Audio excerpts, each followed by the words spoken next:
Salut les Celtes et bienvenue dans cette nouvelle vidéo.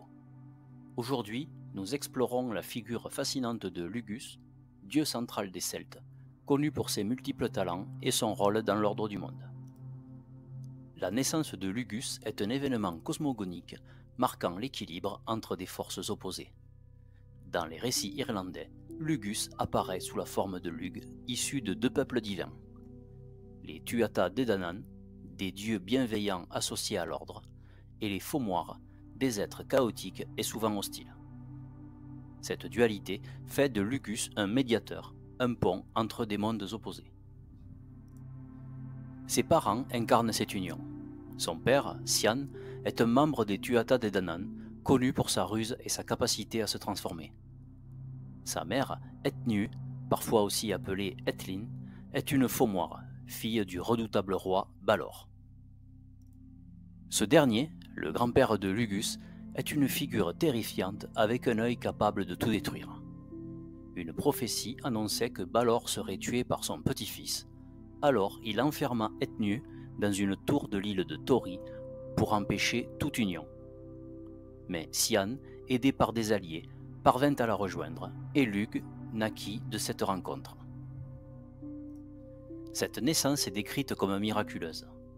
Lugh émerge comme un symbole de lumière et d'ordre, triomphant du chaos représenté par les Fomor. Dans les récits gallois, Lugus prend la forme de Lo-Giffes, né de manière tout aussi mystérieuse. Sa mère, Arianne Od, est une déesse liée à la lune et à la fertilité. Sa naissance s'accompagne d'éléments magiques comme l'apparition d'un poulain, soulignant les liens de Lugus avec la nature et les animaux. Ces récits montrent que sa naissance n'est pas seulement un événement personnel, mais un acte qui structure le monde celtique, établissant l'ordre et la société.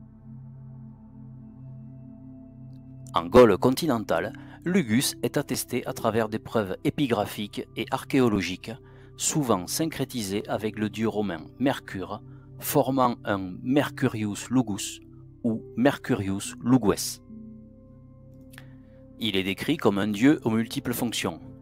Inventeur de tous les arts, maître de l'artisanat, de la guerre, de la guérison, de la poésie, de la voyance et de l'organisation cosmique. Ces attributs le rendent central dans la société gauloise, où il symbolise l'unité des talents et l'ordre social, avec des liens au soleil et au cycle naturel, non pas comme un dieu solaire direct, mais comme un organisateur du mouvement céleste. Les inscriptions dédiées à Lugus, trouvées en Gaule, en Espagne et en Suisse, confirment son culte. Ces preuves montrent un syncrétisme avec Mercure, mais aussi parfois avec Apollon ou Mars, soulignant son rôle de protecteur des voyageurs, des commerçants et des guerriers. Archéologiquement, des monnaies gallo-romaines du IIIe siècle le représentent avec des attributs comme des lances ou des oiseaux, souvent un corbeau, renforçant ses liens avec la royauté et la victoire. De nombreuses villes portent son nom, reflétant son importance dans la toponymie celtique. Lugdunum, ou plutôt Lugdunum en gaulois, qui signifie forteresse de Lugus, désigne plusieurs sites.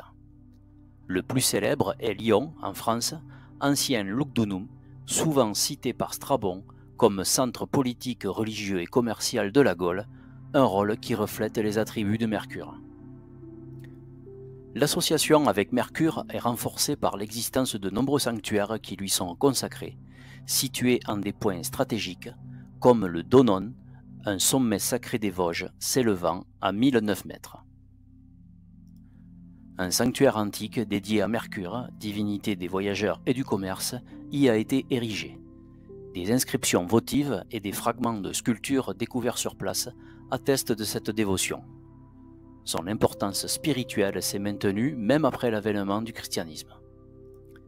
D'autres villes comme Lugdunum Convenarum, aujourd'hui Saint-Bertrand de Comminges en France, Lodunum, Laon en France, Lugo en Espagne, ou encore Leiden aux Pays-Bas, soulignent le rôle de Lugus dans l'aménagement de l'espace. Passons aux exploits de Lugus qui font de lui une figure légendaire. Dans les traditions celtiques, il est décrit comme Samildanak, celui qui maîtrise de multiples talents, ou encore comme l'inventeur de tous les arts. Il excelle dans la poésie, la prophétie, la médecine, l'artisanat, la guerre et bien plus, ce qui le rend indispensable au sein des panthéons celtiques. Un épisode marquant se déroule lors de la seconde bataille de Mac Tuired, un conflit crucial entre les Tuatha Dé Danann et les Fomorians. Lugh arrive au château de Nuadu, roi des Tuatha, et se présente à la porte dans un dialogue mémorable. Il énumère ses compétences. Forgeron, charpentier, musicien, guerrier, poète, historien, sorcier. Le portier refuse d'abord l'entrée, arguant que chaque talent est déjà représenté par un dieu. Mais Lugh répond qu'il les possède tous à la fois. Ce dialogue illustre son rôle d'unificateur, capable de rassembler les forces divines. Dans un tournoi de Fitchel, l'actuel jeu d'échecs, il remporte la partie contre le roi Nuada, prouvant sa suprématie stratégique et conquérant l'admiration de la cour. Son exploit le plus célèbre est la victoire contre les Fomorians, où il prend la tête des Tuatha Dé Danann. Nuada, blessé et donc imparfait pour régner selon les traditions celtiques, cède sa place à Lugh. Ce dernier organise la bataille en interrogeant chaque dieu sur ses contributions, montrant qu'il pourrait les remplacer tous, mais qu'il valorise leur unité. Le moment décisif arrive lorsqu'il affronte son grand-père Balor. Armé d'une fronde, ou parfois d'une lance magique, Lugh vise l'œil destructeur de Balor, le tuant et assurant la victoire des Tuatha. Cet acte symbolise la victoire de l'ordre sur le chaos primordial, un thème central dans les récits celtiques. Lugus est aussi lié à la royauté. En Irlande, son nom apparaît dans les études linguistiques des dynasties, et il est associé à la fête de Lugnasa, célébrée le 1er août, qu'il aurait instaurée en mémoire de sa mère adoptive Telsiu. Cette fête combine récolte, jeux et rassemblements, reflétant son rôle de structurateur social. Dans les récits gallois, le Low Gifes surmonte des épreuves imposées par sa mère Arianne Odd pour obtenir un nom, des armes et une épouse. Il affronte ensuite Gron, un rival, dans un combat où il est blessé mais ressuscite sous forme d'aigle avant de triompher. Ses exploits soulignent son statut de roi idéal, maître des arts et de la guerre. Enfin, Lugus est parfois lié à Cuchulainn, considéré comme son fils spirituel ou symbolique. La mort de Lugus est un sujet complexe dans la mythologie celtique, où les dieux sont rarement décrits comme mourant littéralement.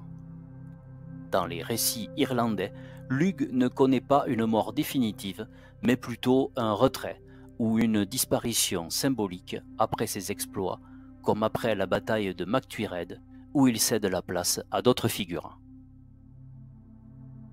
Dans la tradition galloise, le Low Gifes subit une mort apparente lorsqu'il est frappé par une lance empoisonnée dans un complot impliquant sa femme Blodeuwedd et son rival Gron.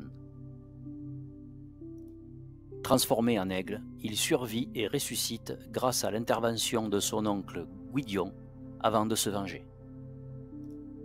Cette mort est vue comme une transformation initiatique liée à des cycles de renouvellement et de renaissance plutôt qu'à une fin définitive. Pour conclure, Lugus est bien plus qu'un dieu. C'est une figure cosmique qui unit chaos et ordre, art et guerre, individu et collectif, des Gaules à l'Irlande et au pays de Galles. Sa mémoire vit encore à travers les foires agricoles qui ont lieu au mois d'août partout en Grande-Bretagne et en France et qui correspondent à la Lugnasa. De sa naissance miraculeuse à ses exploits légendaires, en passant par son culte en Gaule et une mort symbolique, son histoire structure le monde celtique.